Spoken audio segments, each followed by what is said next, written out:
8 o'clock. Well, Courtenay-Alberni MP Gord was one of the MPs potentially holding the balance of power in this week's federal budget motion vote. He helped the Liberals pass that budget and therefore avoid a holiday election by not voting. Several other MPs with the NDP and Conservatives also abstained from the vote. And in the end, that budget was passed with a tight 2-vote margin of 170 to 168. Well, Gord has been good enough to join us now on the line for more. Good morning. Yeah, good morning, Jason, and good morning to everyone back home on Vancouver Island. And so tell us, why abstain from this vote? Well, first and foremost, before the vote, we promised that we would go back to our communities and speak directly to people in our communities and listen to them about a budget that, we felt very clearly that it didn't address the real needs facing our communities. And I had the opportunity to communicate with all 9 mayors in my riding, the 3 regional district chairs, and the 17 elected chief councillors, either directly or through their travel representatives. I worked the phone around the clock. Of course, on Remembrance Day and the days prior, I visited 4 legions in my riding. I met with hundreds of constituents at a table I had at Courtenay's Moonlight and Magic Festival. And almost every single person told me the exact same thing, that this isn't the time to push Canadians into another election just 6 months after the last one. And my job is to bring their voices to Ottawa. So the message was overwhelming, and I listened. In terms of all the elected officials, they were unanimous. They were almost unanimous in that they didn't think the budget met the moment, but they were clear that, that this wasn't the time to force the country into an election right now, that they didn't want an election. And that the consequence in defeating the budget would not improve or help Canadians. It would plunge the country into an election only months after the last one. And certainly while we're facing, an existential threat from the Trump administration, that this was overwhelmingly what I heard from people in our ride. And so, yeah, no, I take your point. And so if essentially what you're saying is you spoke to community members, community leaders that told you they did not want to see an election right now, why not vote? Essentially, why abstain and not vote in favor of this budget, knowing that if, for example, you were the only member to abstain, we might still be in an election? Well, first and foremost, like I said, I was giving clear direction that this would cause more instability. And there was individual chiefs that said that they're already on hold 6 months out of an election, waiting for responses from things that they had on the table, that this would even further delay them and create real havoc for their communities and their aspirations. And so that's not reconciliation if I ignore them. But at the same time, if I voted yes for a budget that fails to meet the moment, it doesn't tackle record unemployment, deepening housing shortages, or the cost of living crisis, the cuts to healthcare that we need to expand, the rollbacks on climate action, and the deep cuts that even the Harper budgets, in terms of the public service, would have serious impacts on Canadians that need help and Indigenous peoples and the most marginalized. There was some good things in the budget as well, and there's lots of unknowns. Certainly our riding had some big wins in the budget, a national biomass investment tax credit that I've been championing to support the forest sector and protect good jobs in a sector that's taking a beating right now, and the first ever national aerial firefighting force, which is a major investment to fight wildfires and hopefully an opportunity for Port Alberni's coastal aviation. But at the same time, this was a caucus decision.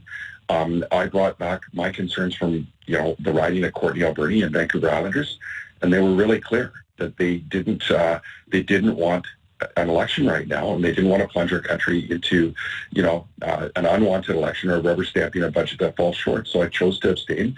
I didn't hide behind a curtain like a couple of my Conservative colleagues that were trying to calculate. I went in the House and I took it on the chin on my decision. Let's talk a little bit more about the regional impacts of this budget, because of course this vote allows the government to move ahead with what they're calling this transformational plan to grow the economy, more than $140 billion in new spending over 5 years, focus on some major infrastructure projects, many of which based here in BC. How do you think it stands to have an impact for Vancouver Island specifically? Well, first and foremost, we did support calling for more infrastructure for local governments and First Nations in their communities, so there's some positives there. We called for healthcare infrastructure for hospitals and primary care, especially in Nanaimo, where we are seriously lacking investment to get that off the ground, the new hospital upgrades there. We got a youth climate core in there. It's something that Laurel Collins, the former Victoria MP, championed before, and a permanent school food lunch program. They continue dental care, and now they've made a promise as of yesterday that they will follow through with signing pharmacare agreements across the country. So we know that there's work ahead, but they also are cutting 40,000 jobs. We saw what happened when, the Liberals cut 3,000 jobs at CRA. You can't get someone to answer the phone. Or when the Conservatives cut a third of Veterans Affairs and the disability, applications backlog skyrocketed. Now they're going to cut right across the board, even Indigenous Services Canada. So they cut, climate action programs like the Greener Homes that was making a huge difference. And then there's things that are sunsetting that they didn't give us an answer on, like the Pacific Salmon Strategic Initiative, which is critical to wild salmon, or funding for friendship centers. So we've got work ahead of us that we're going to get to today and tomorrow and continue to pressure the government. And there's the BIA coming up, so we're going to be looking at that as well. I listened to your interim leader, Don Davies' conversation with my colleagues on CBC Radio last night about the willingness to still work with this Liberal government. I wonder for you, is it your expectation that as an NDP MP, you will still have the freedom to make free votes, as we saw with this budget, outside of, say, party lines? We work together as a caucus always, and I've never felt in a decade that I've had to be pressured to vote outside of my values. So this is something that, I feel confident that I'm going to continue to do the good work for people in our riding and secure victories for people in our riding. I mean, we just got $250 million that we secured, that we led the charge on for a national aerial firefighting fleet, which we know is typically, provincial responsibility. And we didn't have a record wildfire season last year in BC, but we had a record season of loaning equipment from BC to other provinces and territories.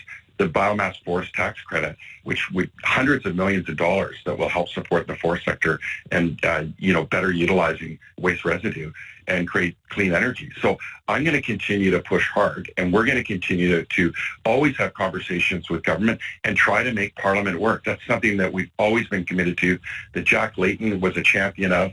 And, that's our job. Our job is to go to work. And, you had a Conservative MP from Vancouver Island on your show last Friday night, and he said that he heard from his constituents they didn't want an election. They wanted an election maybe next fall. But he went and voted counter to what his constituents told him. I'm not willing to do that. I'll never go against what my constituents ask me to do. I wonder about the future of the NDP. It's moving towards electing a new leader in the new year. At least 5 candidates have thrown their hats into the ring. Will any of them have your endorsement? Yeah, I'm sure as we get closer, I will look at, where I'm going to lend my support.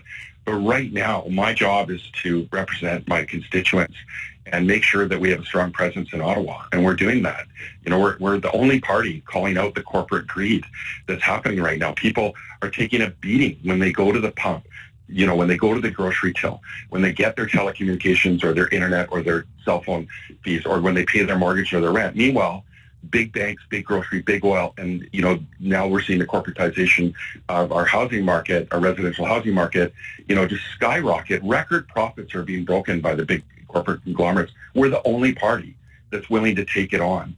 So we've got a lot of work ahead of us, and making sure that we pressure the government to do the right thing and support people. We didn't see in this budget them taking on the unemployment that particularly young people are facing, or the housing shortage or cost of living crisis in communities across the country, and our cherished public health care system, which needs to be expanded, not cut.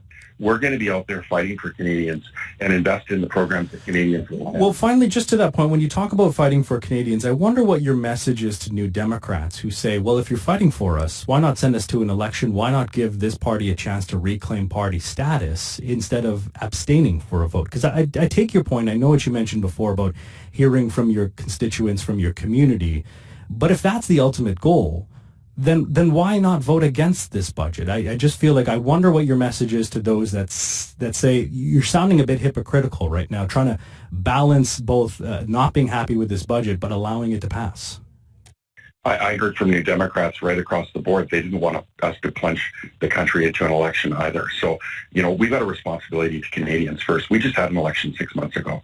I don't think anyone believes that throwing the country into an election and maybe improving a few seats for the NDP is, that's self-serving. Even the Conservatives didn't want an election. Let's face it. That was ultimately very clear. Pierre Poilievre's numbers are plummeting at an all-time low. This is not the time for us to have a federal election. It's time for us to do our job. And that's actually make Parliament work. And that's what we're going to do, is be the adult in the room and try to bring people together and continue to pressure the government to do the right thing for people. There's 7 of us. We're making a huge impact, even though there is only 7 MPs right now in Parliament. And we're going to fight every day for people, and that's what people can count on. Gord Johns, we will leave it there. Thank you very much for making the time with us. Yeah, thanks for having me on the show. Appreciate it. That's Gord Johns, who is the NDP MP for Courtenay-Alberni.